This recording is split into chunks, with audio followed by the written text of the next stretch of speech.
In today's video, I'm going to be building the fastest gaming PC that you can assemble right now. A system with the most powerful CPU and GPU combo that's going to tear through AAA titles at 4K with ease and be great for productivity applications too. And what's more, I'm going to be assembling this build inside of a brand new case from HAVN, the same people who made the awesome HS420 around this time last year. So without any further ado, let's dive into it.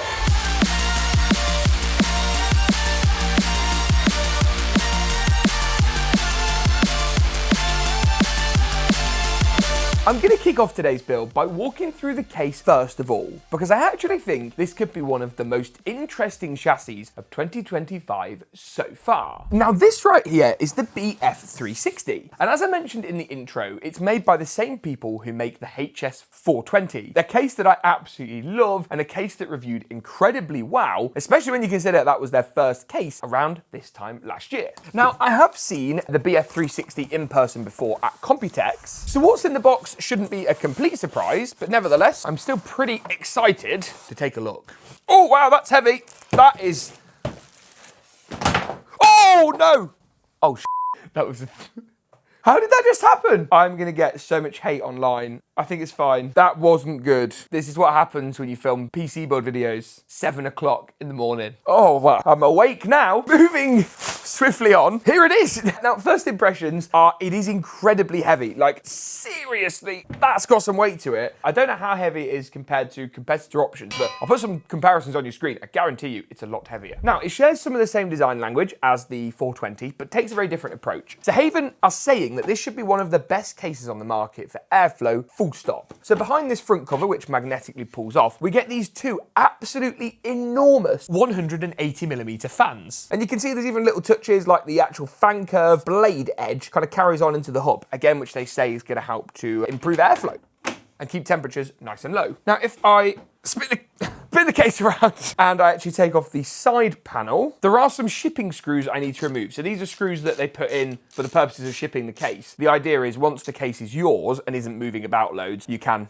leave the screws out. But I'm going to go ahead and do that for the top of the case. The side panel is nice and easy to remove, and they've even got this cool little grippy bit, so it's easy to take off. And then on the top of the case, what you'll see is there is room for up to a 360mm radiator, or you can actually pop in an additional 2 fans to again increase airflow with that 180mm form factor. Now, HAVN actually recommend that if you're going to do this, both of these fans aren't exhaust. That actually the front one is intake and the back one is exhaust. Why? Because the fans are so big, what that's actually going to do is direct airflow to the CPU cooler, and they say that too much exhaust here will just pull the air out the front of the case. And to be honest with you, that kind of makes a lot of sense. The real party trick with these fans though, and I've got a spare one, so I don't need to take those out, is the thickness. They are, well, frankly, I've never seen anything like it in my entire life. If I go as far as to compare this to a standard case fan, you can see that that thickness alone is absolutely unbelievable. Like, wow. I will, of course, dive into a bit more detail on this case when I actually come to building it, but I do want to have a look around the rear as well. The original HAVN case had amazing cable management, and it looks like they have continued that theme into this chassis with perhaps a few tweaks and improvements. You can see you've got little directional arrow suggestions for where different cables should go. You've got their nice grommets, which actually have these divider chunks in, so you can more easily kind of sort your cables and manage the heights. Up in the top corner, there is an integrated fan hub, which is really good to see. I don't believe they had that last time, so that's a nice inclusion this time around. And then you've got your drive bays on the left, and everything's really nicely rubbered down.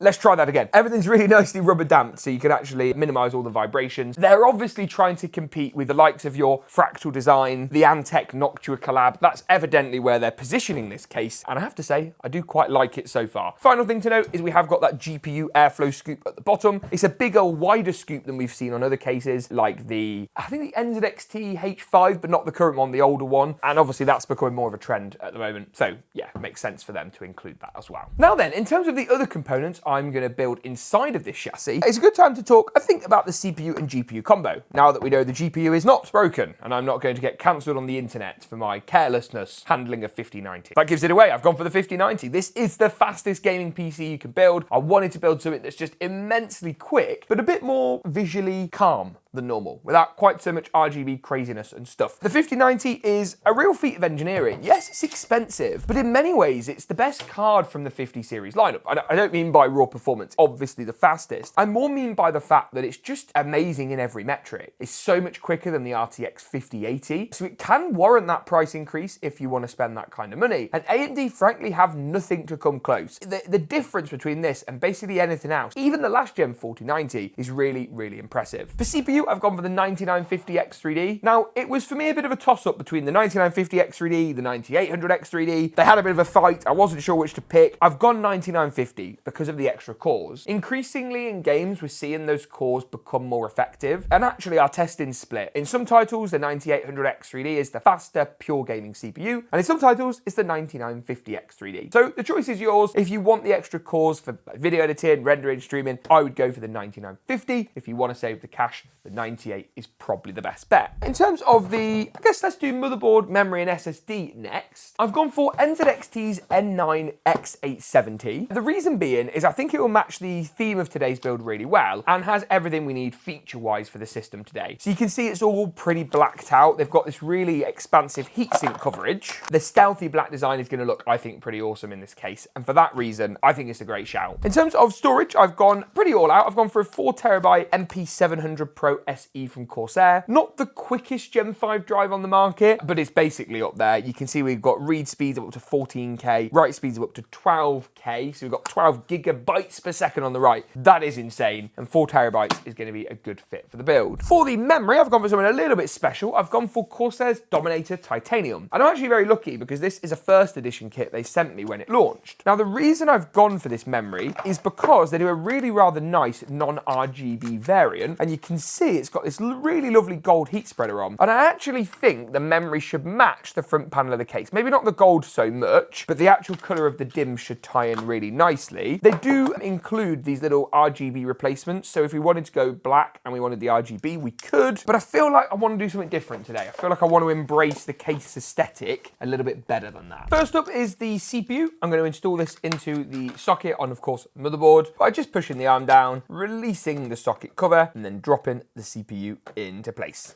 Nice and simple. Next step is going to be our fancy memory. This is quite tall, so obviously if you've got like a big air cooler where you need memory clearance, it's probably not the kit of RAM to buy. For me today, gonna work, I think, pretty well. It's actually surprisingly heavy. It's all metal in terms of the design, hence that really satisfying noise and, of course, the weight of the RAM. The only thing about this motherboard I don't love is the M.2 installation. It's actually not toolless, which is a bit crap for a motherboard of this price point. However, once you get that one screw out, sliding the drive in is not too difficult. With the motherboard assembly pretty much ready, I could chuck this in the case, but instead I want to talk about the cooler next. I'll be honest, I was kind of a bit undecided on what I was going to do in this build. Part of me really wanted to use those big, massive fans and put them at the top of the case. However, I've also got 9950X3D, and other than say an NHD15, you do probably want to go for a liquid solution. A lot of the smaller air coolers are just not going to be appropriate. And that means sacrificing the big fans in order for some other fans. For the cooler, I've gone for the KRAKEN Elite 360, and the main reason I've done so is for this screen right here. The only thing I'm not sure about is whether to go for the fans HAVN cell, which are the 120mm, which would match the build, and I think I'm going to do that. Or, of course, you could stick with the RGB fans. Maybe we'll get a shot of both, see which looks better. As I say, though, the main reason I went for this cooler is the screen. It's got an absolutely gorgeous, large display screen, which I actually think will act as a nice centerpiece within the build today. And NZXT's design languages is undoubtedly less obnoxious than some of the competition. Now, the reason I want to get this out is because I want to do a bit of prep for the AMD installation. And by prep, I mean these two steps at the bottom of the manual here. So the first is to remove the stock plastic bracket. Mine are already gone, so that's one step I don't need to do. And then just add these 4 posts on for AMD. That's really all there is for now before moving the board into the case, but a bit of prep work is never a bad idea. The next step then, once the motherboard assembly is ready to go, is to, of course, get this in the case. Now, because this is an ATX board, the case is ATX, that's all going to be fine. And I imagine HAVN are going to have some raised standoffs in here here to hold the board in. Yes, of course they are. You do get in the box here a little user guide and a box that says start here, and that is going to include all the screws and stuff that we need to actually screw the motherboard into place. So hopefully you should be able to dig out these, and they are actually handily labeled motherboard, which is really, really great. Absolutely love it when brands do things like that. It makes life so much easier. With the motherboard in, I'm going to do the radiator next, and this is a box fresh cooler from NZXT. Look at the size of that screen, absolutely enormous. The included fans don't actually come pre-installed, which is actually a bit rubbish, but I think I'm going to go for the HAVN fans anyway. We'll put some B-roll of what this looks like, what the HAVN fans look like. You can decide for yourself a bit later on.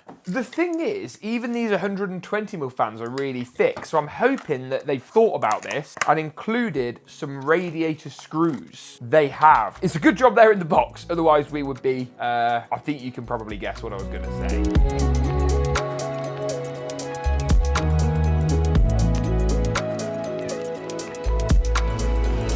So those fans are on the radiator, and I actually think they look really nice. And I'm going to go ahead and just pop the radiator into the top of the case. I should emphasize that the radiator bracket is removable, so you haven't got to do this in situ if you don't want to. But if I'm being honest with you, I actually think that's going to be pretty easy to do, and I think maybe actually quicker than taking the bracket off. But good to have the option either way.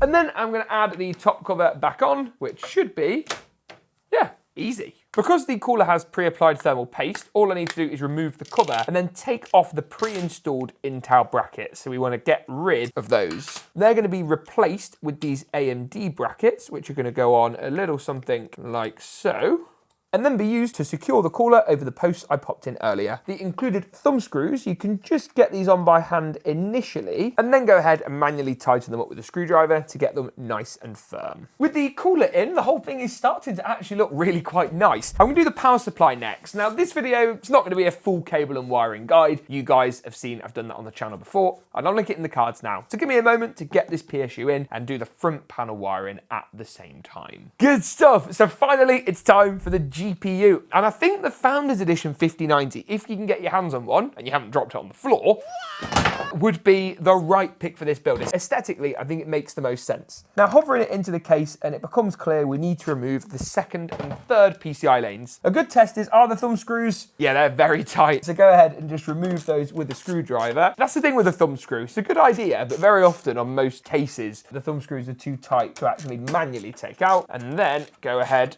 and pull that out. I'm gonna push back the little notch on the PCI slot, slide the card in. GPU alignment is always a good test for a case. And so far, yeah, it's in. That was very easy. You can give it a bit of a tug to make sure it doesn't pull out. And the actual colour match with the rest of the chassis is, I think, pretty perfect, to be honest. Final thing is just to run a GPU power cable, which I can do probably through this grommet at the back, and then chuck it in to the side of the RTX 5090. And once that's done, it's time to power the build up and check out performance, noise, acoustics, and of course, those all-important aesthetics.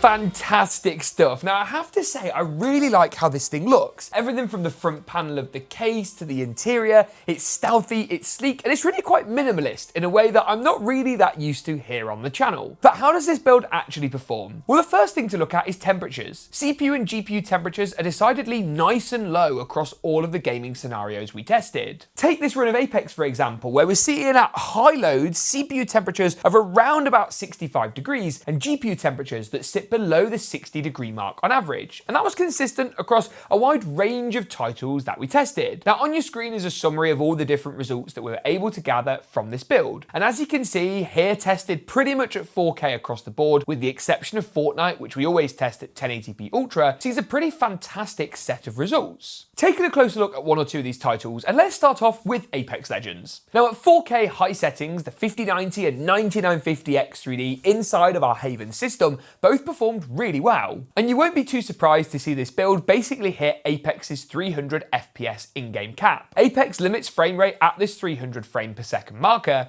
and at 4K high we just couldn't get any further than this, showing that there is of course more performance here on the table. This is further demonstrated by the fact GPU usage is actually as low at some points as 60 to 70%, showing just how much further the game could go without this limit. Moving through to F1 2025 at 4K, here using the ultra high preset, and we again see fantastic frame rates that are well into the triple digits. To be precise, we actually see over 200 frames per second with 215 FPS on average, and that's using the game's inbuilt benchmarking mode, using this run of the Spa circuit. Doom the Dark Ages offers the lowest frame rates of the bunch today, again using the 4K high preset here, and the build pulled in just over 90 FPS on average, around 92 frames per second to be precise. To achieve such a great result in what is such an undeniably difficult game to run without any of the help of things like DLSS frame generation is frankly extraordinary, and the higher end 9950X3D CPU in this system certainly helps. In Marvel's Rivals, frame rate results were fantastic too, again 4K at the high preset, and we here see around about 135 FPS on average. That's really quite fantastic from this build, and just shows how well it performs across a broad range of the latest titles. If you enjoyed today's video, let me know in the comments down below. Would you build this system? Are you a fan of the BF360, or are you more a fish tank style guy or girl who likes something like the HS420? Let me know, as I say, in the comments below. Thanks for watching, and as always, we'll see you in